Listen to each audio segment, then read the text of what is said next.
നമസ്കാരം. അങ്ങനെ അതും സംഭവിച്ചു. ലോകരാജ്യങ്ങൾ സന്ദർശിക്കുന്നതിനിടെ നരേന്ദ്രമോദി കേരള രാജ്യത്തെത്തി തിരിച്ചു പറന്നു. തൃശ്ശൂരിലും കൊച്ചിയിലും കൊല്ലത്തും മോദി തിളങ്ങി നിന്നു. പ്രസംഗ പരിഭാഷകനെ തുടക്കത്തിൽ തന്നെ മാറ്റിയതുകൊണ്ട് മലയാളികൾക്ക് സംഗതികൾ തത്സമയം മനസ്സിലായി. പദ്ധതി പ്രഖ്യാപനങ്ങൾ കാത്തിരുന്ന വെള്ളാപ്പള്ളി ആരൊക്കെയോ ആയി. സങ്കടം തീരാത്ത കോൺഗ്രസുകാർ ചാണകവെള്ളം തളിച്ച് പ്രാർത്ഥന നടത്തി. അതിനിടെ പദവി കൈവരുന്ന കുമ്മനത്തെയും സങ്കടക്കടലിൽ നീന്തുന്ന BJP നേതാക്കളെയും കാണാം. ഡെമോക്രസിയിലേക്ക് സ്വാഗതം. പ്രധാനമന്ത്രിയുടെ വിമാനം കൊച്ചിയിലിറങ്ങുന്നതിൻ്റെ ഭാഗമായി ഈച്ചകൾക്ക് പോലും പറക്കുന്നതിന് വിലക്കുണ്ടായിരുന്നു എന്നാണ് സ്ഥിരീകരിക്കാത്ത റിപ്പോർട്ട്. വായുസേനയുടെ രാജ്കമൽ വിമാനത്തിൽ 35 അംഗങ്ങൾക്കൊപ്പമാണ് പ്രമുഖ യാത്രികൻ കൂടിയായ മോദി കൊച്ചിയിലിറങ്ങിയത്. ആകാശവഴിയിലും അദ്ദേഹം ഭൂമിയിലെ കാര്യങ്ങൾ ഓരോന്നായി നിരീക്ഷിച്ചു.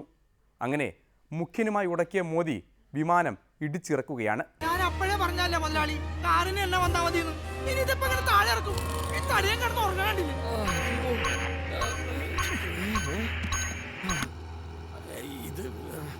Hello hello, mike testing mike testing mike testing. Hello, ആർക്കെങ്കിലും ഞാൻ പറയുന്നത് കേൾക്കാം? എനിക്ക് കേൾക്കാം മുതലാളി. ഉണ്ടായിരുന്ന ശവമേ. ഹലോ ഹലോ, ആർക്കെങ്കിലും ഞാൻ പറയുന്നത് കേൾക്കാമോ? Hello hello hello hello hello hello, നമസ്കാരം. നിങ്ങൾക്ക് ഹാർദമായ സ്വാഗതം. ഹലോ സഹോദര, ആദ്യം ഒരു കാര്യം ശാന്തമായി പറയൂ. എന്താണ് നിങ്ങളുടെ പ്രശ്നം? ഞങ്ങൾ രണ്ടുപേര് ഒരു പ്രൈവറ്റ് പ്ലെയിനിലാണ്. ഓ, ഐ സി. അപ്പോൾ വിമാനം ആരാണ് ഓടിക്കുന്നത്? എന്റെ കാർ ഡ്രൈവറാ ഗോവിന്ദൻ. ഗോവിന്ദൻ അപ്പോൾ മിസ്റ്റർ ഗോവിന്ദൻ ഗോവിന്ദൻ ഗോവിന്ദനല്ല, ഒറ്റത്തവണ ഗോവിന്ദൻ. ഇതിനു മുമ്പ് നിങ്ങൾ വിമാനം ഓടിച്ചിട്ടുണ്ടോ? ഇതിനു മുമ്പ് അവൻ ഈച്ചയെ പോലും ഓടിച്ചിട്ടില്ല. നിങ്ങൾ പാരായണം പറയാതെ ഇതൊന്ന് താഴെ ഇറക്കാനുള്ള വഴി പറഞ്ഞ. വിമാനം താഴേക്ക് ഇറക്കുന്നതിന് മുൻപ് വിമാനം മുകളിലേക്ക് പറത്തുന്നതിനെ കുറിച്ച് അറിഞ്ഞിരിക്കണം. അതിനു മുൻപ് വിമാനത്തെ കുറിച്ചും നിങ്ങൾ അറിഞ്ഞിരിക്കണം. നിങ്ങൾ ഇപ്പോൾ സഞ്ചരിച്ചു കൊണ്ടിരിക്കുന്ന വിമാനം ചെക്ലോസ്ലോവിയാക്ക നിർമ്മിതമായ 2468 കിലോ 316 ഗ്രാം തൂക്കമുള്ള അട്ലർ ജെറ്റാണ്. നിങ്ങളുടെ വിമാനം ഇപ്പോൾ ഓടുന്നത് സെക്കൻഡ് എഞ്ചിനിലാണ്. കാത്തു സെക്കൻഡ് എഞ്ചിൻ ഉണ്ടല്ലേ? അതെങ്കിലും ഓടുന്നുണ്ടല്ലോ. സെക്കൻഡ് എഞ്ചിൻ എന്ന് വെച്ചാൽ ആ എഞ്ചിൻ സെക്കൻഡ് ഹാൻഡ് ആണ്, അതും മെയ്ഡ് ഇൻ ചൈന. ഇപ്പോൾ ഓടുന്ന എഞ്ചിൻ എത്ര സമയം ഓടും എന്നതിന് ഒരു ഗ്യാരണ്ടിയുമില്ല. ചൈനീസ് ആണല്ലോ, ഓടിയാൽ ഓടി. കാരുണ്യനിധിയായി അങ്ങ് എല്ലാം കാണുന്നുവല്ലോ. ഞങ്ങൾ നിന്റെ തിരുവടിയിലേക്ക് വരികയാണ്.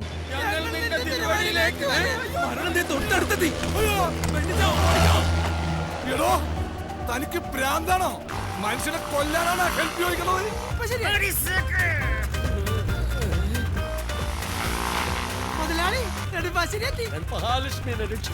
വിമാനത്തിൽ നിന്ന് ഇറങ്ങുന്ന മോദിയെ എതിരേൽക്കാൻ ഒരു നീണ്ട നിര തന്നെയുണ്ട് താഴെ. ഇനി പരിചയപ്പെടലാണ്. പതിവ് പോലെ ആദ്യം ഗവർണർ, അടുത്തതായി ഏവരും ഉറ്റുനോക്കുന്ന മുഖ്യമന്ത്രി ഉമ്മൻചാണ്ടി. അപ്പോൾ നടക്കട്ടെ കാര്യങ്ങൾ.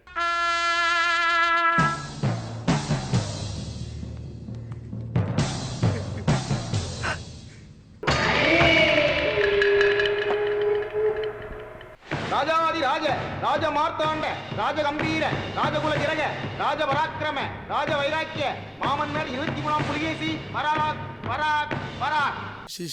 ശങ്കരന്റെ പരിപാടിയിൽ നിന്ന് മാറ്റി നിർത്തിയതല്ലേ? പണ്ടാരടങ്ങിപ്പോട്ടെ.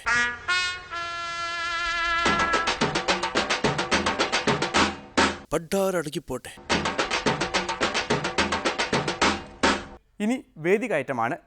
കാത്തിരിക്കുന്ന നേതാക്കളുടെയും പ്രവർത്തകരുടെയും നടുവിലേക്ക് മോദി എത്തുകയാണ്. പടിയേറ്റം.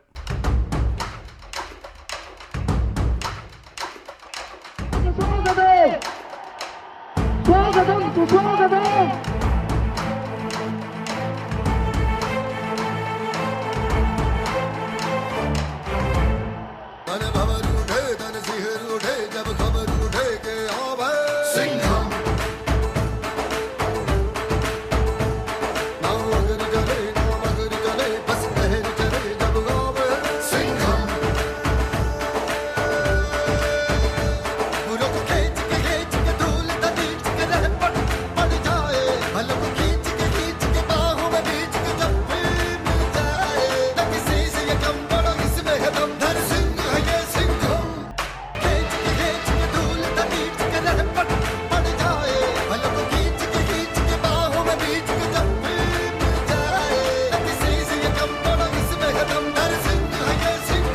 പാർട്ടിയുടെ കേരള തലവൻ മോദിയെ പ്രഭാഷണത്തിനായി ക്ഷണിക്കുകയാണ്.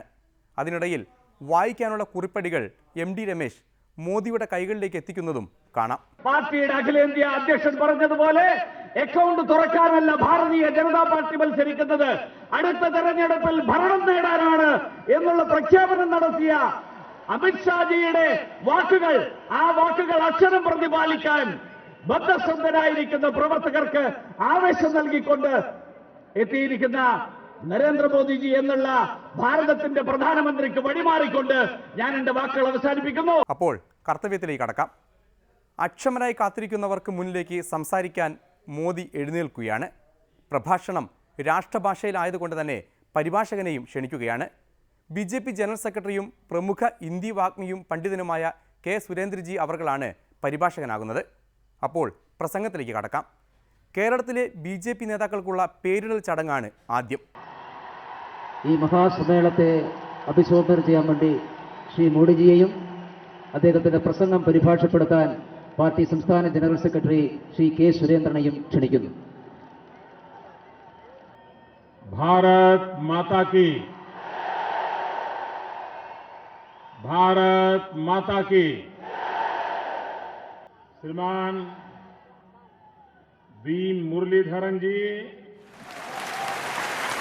श्रीमान P.K. कृष्णादास, श्रीमान O. राजगोपाल जी, श्रीमान P.S. श्रीधरन पिल्लाई जी, श्रीमान H. राजा, श्रीमान C.K. पद्मनाभन, श्रीमान K.V.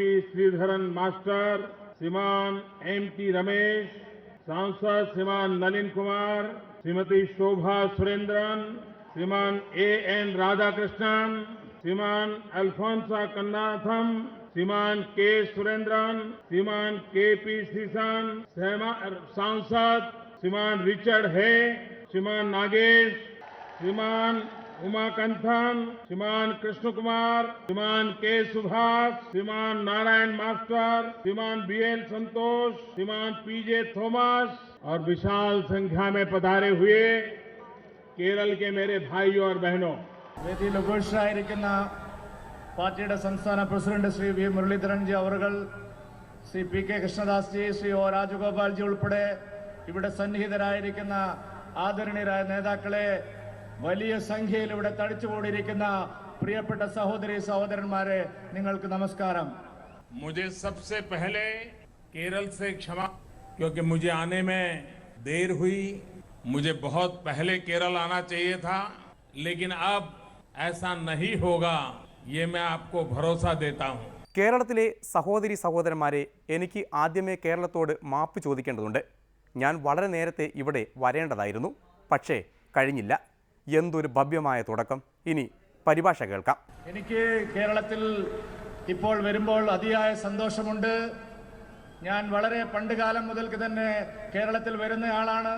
പക്ഷേ ഇപ്പോഴത്തെ കേരളത്തിന്റെ സാഹചര്യം അതല്ല. കേരളത്തിൽ വലിയ മാറ്റങ്ങളാണ് ഉണ്ടായിക്കൊണ്ടിരിക്കുന്നത്. എനിക്ക് അതിയായ സന്തോഷമുണ്ട്. मैं पहले सोच रहा था कि मेरी यात्रा का प्रारंभ मैं सबरीमलाई के दर्शन से करूंगा, लेकिन किसी न किसी कारण से वो हो नहीं पाया, क्योंकि मैंने हमारे कार्यक्रम बनाने वालों को कहा था कि सबरीमलाई जाने का मेरा कार्यक्रम ऐसे बने ताकि यात्रियों को कोई असुविधा न हो, उनको कोई तकलीफ न हो. ऐसा समय चुना जाए ताकि कम से कम तकलीफ औरों को दे करके मैं सबरीमलाई जाके दर्शन करूं, आशीर्वाद ले सकूं. I can't hear. You can't hear. You can put here.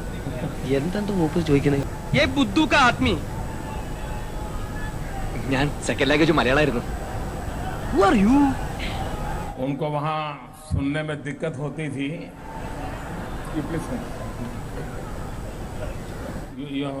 വിദ്യാഭ്യാസമുള്ള ഒരുത്തനും നമ്മളെ പാർട്ടിയിലില്ലേ? സുരേന്ദ്രനെ പറ്റിയ അമളി കണ്ട് വേദി പരിങ്ങി. അവർ എന്തൊക്കെയോ സ്വകാര്യം പങ്കുവച്ചു. കേരളത്തിലേക്കുള്ള സന്ദർശനത്തിൽ ശബരിമലയിലേക്ക് പോകാൻ പറ്റാത്തതിൻ്റെ കാരണവും മോദി ഇതിനിടെ വ്യക്തമാക്കി. സുരേന്ദ്രന് ഒന്നും പറയാൻ പറ്റാതായതോടെ V. മുരളീധരൻ പരിഭാഷകനായി. കേരളത്തിൽ എന്റെ സന്ദർശനം അല്പം വൈകിപ്പോയി. ഞാൻ നേരത്തെ തന്നെ കേരളത്തിൽ വരേണ്ടതായിരുന്നു. പക്ഷേ പല കാരണങ്ങളാൽ എനിക്ക് കേരളത്തിൽ വൈകാൻ അല്പം താമസമുണ്ടായതിൽ ആദ്യമായിട്ട് നിങ്ങളോട് ഞാൻ മാപ്പ് ചോദിക്കുന്നു. ശബരിമലയുടെ കാര്യം സൂചിപ്പിച്ചു. ശബരിമലയിൽ വരണമെന്ന് എനിക്ക് ആഗ്രഹമുണ്ടായിരുന്നു. പക്ഷേ ശബരിമലയിലെ തീർത്ഥാടകർക്ക് അസൗകര്യങ്ങളില്ലാത്ത ഒരു സന്ദർശനമായിരിക്കണം എൻ്റെത് എന്ന് ഞാൻ ആഗ്രഹിച്ചു. അതുകൊണ്ടാണ് ഇത്രയും ദിവസം ശബരിമലയിൽ വരാൻ സാധിക്കാതെ വന്നത്. ഇനി ഉപസംഹാരമാണ്. പ്രസംഗം തെറ്റായി പരിഭാഷപ്പെടുത്തിയതിൻ്റെ പേരിൽ മോദിജി കോപിതനായിരിക്കുകയാണ്.